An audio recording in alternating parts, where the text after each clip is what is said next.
I will say frankly, I'm one of the people who thinks you should be expelled from this country, and I believe that it's to do with the policies of your state. If I was Jewish and had never stepped foot in Israel, I could claim citizenship there tomorrow, but 6 million people whose origins are in what you now call Israel, who were forced out in 1947 or 48, do not have that right. Isn't that part of the reason why the Palestinians are in dispute with Israelis? Because you deny them the right to return to their homes and to their land and to their villages, and that they have a legitimate claim, even under international law, to return, but you deny them that right.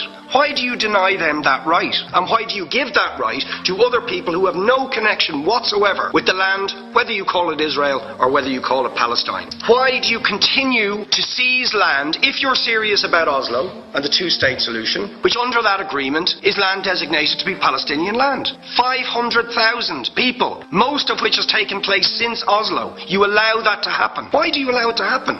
If you're serious about giving this land to the Palestinians, it's absolutely extraordinary. Are you not just taking us, Ambassador, for idiots? That you can say with a straight face, we're serious about peace, but while we're serious about peace, we're going to seize Palestinian land. And you expect the Palestinians to just sit back and do nothing about that. Now, you know what the Palestinian people have been asking for. Far less even than some people would ask for. Because I believe the whole apartheid system should be dismantled. But what they've asked for is to lift the siege of Gaza. Just to lift the siege of Gaza. Let them have an airport. Let them have ports. Let them not be dictated to by a government for whom they do not vote as to what can go in and out of their territories, whether they will have power, whether they will have clean water, whether they will have medicine. What makes you think you're allowed to have nuclear weapons and the fourth biggest army in the world and visit destruction on the people of Gaza, but they have no right to defend themselves? They have no territorial sovereignty over that land. Would you ask questions, please? How do you justify that? Yeah. All right. How do you justify